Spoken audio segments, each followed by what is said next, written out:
Okay, so good afternoon guys. This is Engineer Melissa, your instructor in Mechanics 104.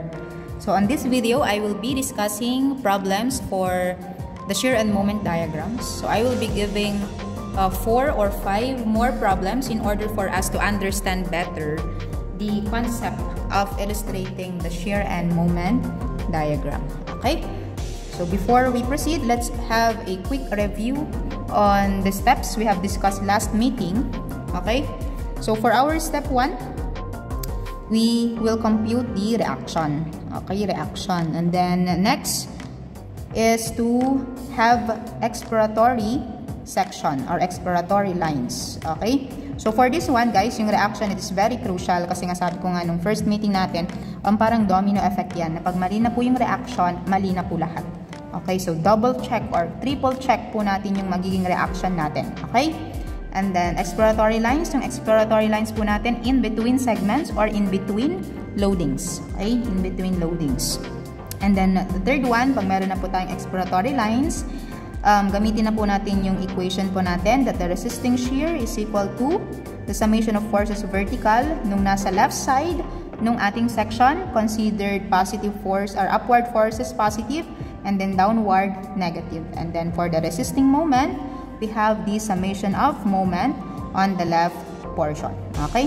So, dito, since naka-equation na po tayo, lahat po ng clockwise motion is positive and then counterclockwise motion will be negative. Okay? Naka-transpose na po kasi naka-equation na po tayo dito. Okay? Ayan. So, bago tayo mag-proceed sa medyo, let's say, advanced na problem, kailangan muna nating i-identify yung paano natin i-drawing yung mga basic loadings. Last meeting, natapos na po natin yung point load or concentrated load. Kung paano natin i-drawing yung concentrated load. Dito naman, meron pa tayong uniformly distributed load and the triangular loading or the uniformly varying load. So, I believe na mas maiintindihan natin yung mga next problem if mag-basic muna tayo. Okay? So, dito muna tayo dun sa basic loading, which is the uniformly distributed load. And after this, we will have the triangular loading. And pagkatapos nun, dun na po tayo mag-combination of all the loads or yung advanced loading po natin. Okay? So, for this one, step 1 is to compute the reaction. So, we have here reaction at A and reaction at B. Okay? So, we have here the summation of moment at point B is equal to 0.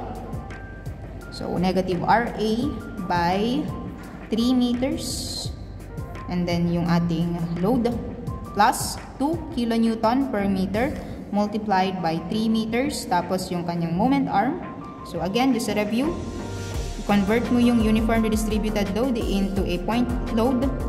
So, by having its area, so 2 by 3. And then, yung kanyang moment arm will be from the centroid papunta doon sa point kung saan ka nagmo-moment. So, that is 1.5 meters equal to 0. Therefore, the reaction at A is equal to 6 tapos 1.59 divided by 3. So, we have 3. Okay, 3 kilonewton. And then, summation of forces vertical is equal to 0. Upward positive, we have RA plus RB minus 2 kilonewton per meter by 3 meters is equal to 0. RA, 3 kilonewton. Therefore, RB is also equal to 6 divided by 6, tapos minus 3, we have 3 kilonewton. Okay? So, 3 kilonewton, 3 kilonewton. So, next, we now have the exploratory section. Okay? So, dito sa segment natin, isa lang naman. So, exploratory section natin is only 1. Okay? So, here, we have the 3 kilonewton. And then, cut natin dyan. So, ang magiging technique po natin dito, since distributed po kasi siya, ikakat lang natin, and then we have a distance x. So, this is 2 kilonewton per meter. Makikita po natin dito yung shear at segment AB, and of course, the moment at AB. Okay? And then, we now have the shear at AB is just, kunin lang natin yung summation of forces on the left side. So, we have 3 kilonewton. And then dito, yung area niya, para ma-convert natin into concentrated load, minus 2 kilonewton per meter by x meter. Okay, or x na lang, ganyan na lang. Okay? Therefore, the shear at AB is equal to negative 2x plus 3 kilonewton. Okay? And then for the moment at AB, we have here, magmo-moment lang po tayo dito. So we have 3x, tapos ito, the area. Actually, kokopyahin mo lang to eh. Ayan. Kopyahin mo lang yan kasi these are now forces. Ang kulang lang natin is distance para magkaroon ng moment, di ba? So, 3. Ano yung distance? Papunta dito is x. Ito naman, minus 2x. 2x. Ano yung distance? Ayan na. 2x. Ano yung distance papunta dito? E di yung kalahati. We have here x all over 2. Okay? So, simplify po natin. Magiging negative x squared plus 3x. Kilonewton dot m. Okay? So, these are now the shear and moment equation for this problem. Okay?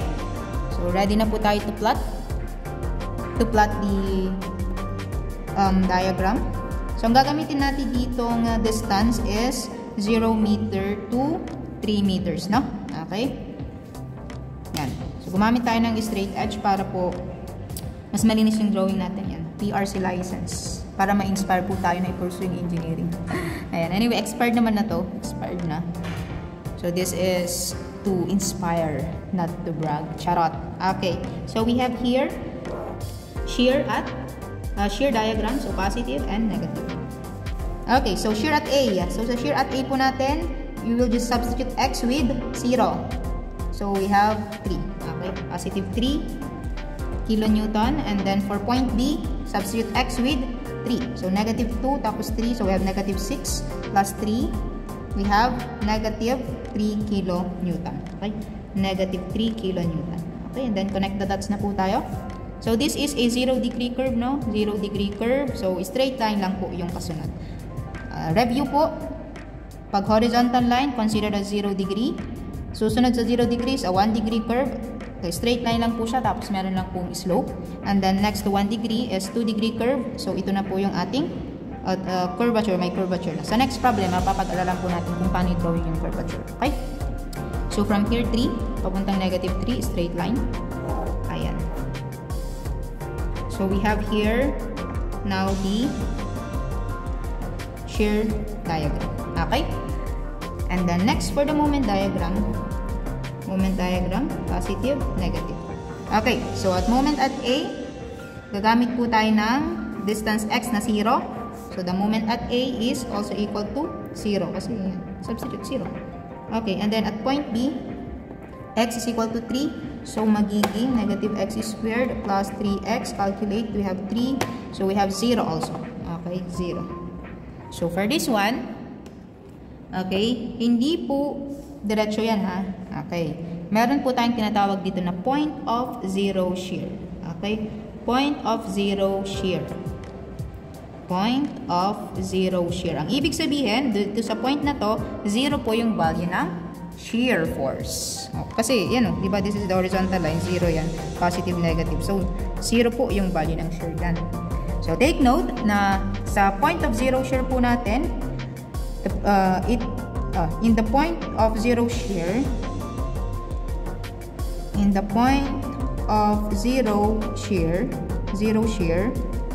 it is where the maximum bending moment occurs. Okay? Take note ha. In the point of zero shear, it is where the maximum bending moment occurs. So, ibig sabihin, hindi po yan straight line. Meron po yung peak. Okay? And makikita po natin siya sa may point of zero shear. Okay? Nandyan po yung peak. So, paano natin ma-identify yung peak na yan? Kailangan mo natin i-identify yung distance kung saan nagkakaroon ng point of zero shear. So, tawagin natin yung x.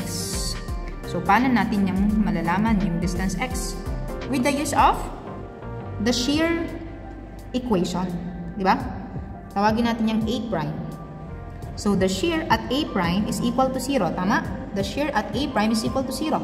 So, ang gagawin mo ngayon, using this equation, i-equate mo lang, diba? AB, i-equate mo lang siya ng 0. Bakit ito yung ginamit natin? Kasi yung point of zero shear, nag-a-occur mismo sa may segment AB. Kaya ang ibig sabihin nito, pwede mong gamitin yung equation na to within the segment AB. Eh, yung point of zero shear natin, nag-occur siya doon sa may segment AB. Kaya ito yung gagamitin natin. Okay? So, we have 0, negative 2x plus 3. Therefore, x is equal to 1.5 meters. So, at x is equal to 1.5, nandito po yung point of zero shear. Okay? So, alam na natin yung distance. Ngayon, malalaman na natin yung value ng moment dito, kung ano yung peak. Ano naman yung gagamitin natin ngayon? Okay, the moment equation. So, through the moment equation, ito yung gagamitin natin. Ibig sabihin, itong moment equation na to po pwede natin gamitin anywhere between segment A to B. Point A to B. Eh, yung point of zero shear, again, it occurs from point A to B. Kaya ito yung gagamitin natin. Okay? So, meron ka ng value ng x. Ang gagawin mo is to substitute x with 1.5. So, we have negative x squared plus 3x, and then substitute mo ng 1.5. So, we have 2.25 kilonewton that meter. So, positive. So, ibig sabihin, 2.25 po yan. Okay? Yan po yung peak ng ating moment diagram. Again, the maximum bending moment occurs at the point of zero shear. Okay? So, for this one, guys, drawing na natin yung curvature, but take note of this one. We have here important notation. Anyway, uulitin ko na naman siya mamaya doon sa ating next problem. So we have here, if for the shear diagram, sige, moment diagram na kasi tayo. Later on na yung para sa shear diagram sa next problem na. For the moment diagram, if the shear diagram is increasing, okay, the moment diagram will concave upward. Okay? And the other way around, if the shear diagram is decreasing, the moment diagram will concave downward. Okay. If the shear diagram is increasing, the moment diagram will concave upward. If the shear diagram is decreasing, the moment diagram will concave downward. So, paano yon? Ang basis daw po natin is the shear diagram. Okay. So, sa shear diagram, ito po yon. Yung shear diagram natin, guys, is a 1-degree curve. Diba ang susunod sa 1-degree curve is a 2-degree curve? Diba? So, dito, 3 to 0. So, decreasing. Decreasing. Okay. So, dalawa kasi po pwedeng curvature. It's either pag ganito or pag ganyan. 2 degree parehas yan. Okay. So, if the shear diagram is increasing, okay, it will concave upward. But if the shear diagram is decreasing, the moment diagram will concave downward. Okay. So, yung shear diagram po natin is decreasing. Decreasing. Therefore, to connect these 2 points together, kailangan natin ng concave downward, diba? Concave downward. Ito, if the shear diagram is decreasing, concave downward. So, ganito po yung magiging concave downward. Ayan. Concave downward. So, iyan is 2-degree curve.